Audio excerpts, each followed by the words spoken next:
Hello folks, in this video I'm going to look at the construction of the arms on the Aphid 450 frame. My methods may not be the best, but you will see me try various approaches before assembling.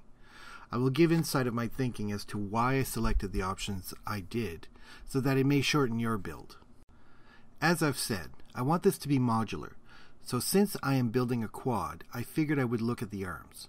I need to figure out what would be the best way to set up and pass the wires on the arm and to the main circuit board. I purchased the Emax 2213 motors with the Emax Simon Series 20 amp ESC.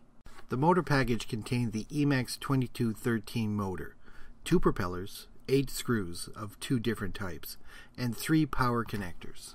On the top of the motor there is a nut to hold down the propeller, and on the bottom I have 3 wires coming out. I'll explain the wires a bit later. The nut at the top will screw in the opposite direction for a couple of the engines, so don't get frustrated when trying to screw on the nut. I bought all 4 motors as a package deal, and they came with 2 nuts that are black and 2 that are red. Since this is a quad, I plan to use the motors with the red top nuts as the front engines and the black top nuts to be positioned on the back side of the drone. This way, I will know which way the drone is pointing. Sort of. The arms have a location where I can connect the motor, but if you notice the holes are not symmetrical in distance on the arm and the motor, so we need to make sure that the holes align correctly when you connect it. 2 of the holes are further apart than the other 2. By rotating the motor around, you see that 2 possible options are available.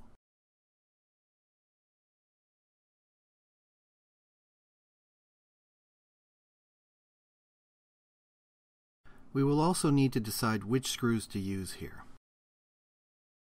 So let's start to look at how we connect these parts together. I started by trying to see which screws would offer the best connection by being long enough through the thickness of the arms.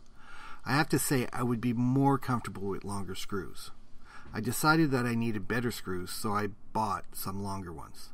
Shout out to my local hobby store for having a great supply of things. So let's start by connecting the motors to the arms. Using the longer screws, it goes as well as my fat fingers can do, and I eventually get the motors attached to the arms.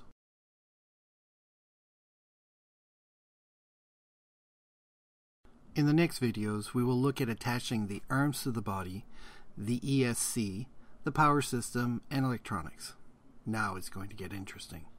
I hope you enjoyed this video series and subscribe to my channel.